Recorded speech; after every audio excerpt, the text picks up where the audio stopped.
and as soon as he had recovered from the effects of the blow, had mounted his horse, which was concealed with those of his men behind the rocks, and started after the fugitives. Such was the construction put upon the matter by Nance, and the event proved it correct.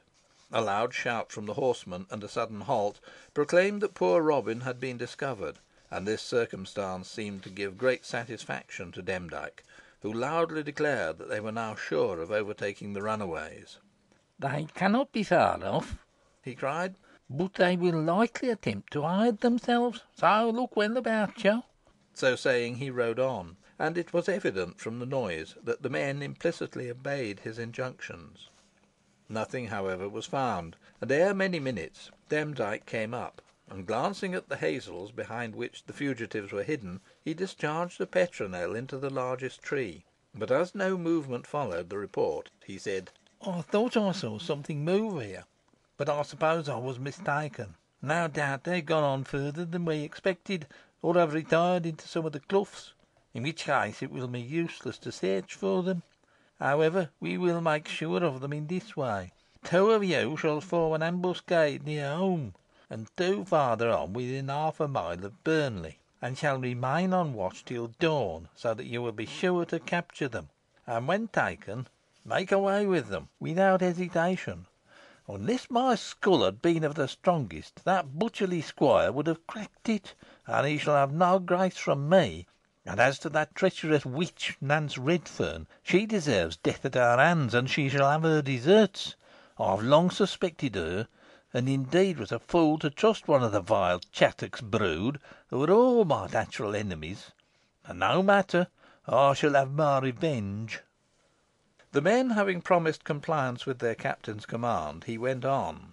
"As to myself," he said, "I shall go forthwith, and as fast as my horse can carry me, to Malkin Tower, and I will tell you why. It is not that I dislike the game we are upon, but I have better to play just now.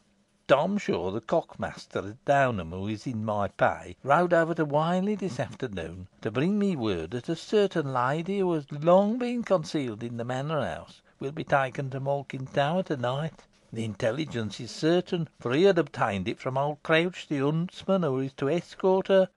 Mistress Nutter, for you all know who I mean, will fall naturally into our hands, and we can wring any sums of money we like out of her, for though she has abandoned her property to her daughter, Alizon, she can no doubt have as much as she wants, and I will take care she asks for plenty, or I will try the effect of some of these instruments of torture, which I was lucky enough to find in the dungeons of Malkin Tower, and which were used for a like purpose by my predecessor, Blackburn, the freebooter.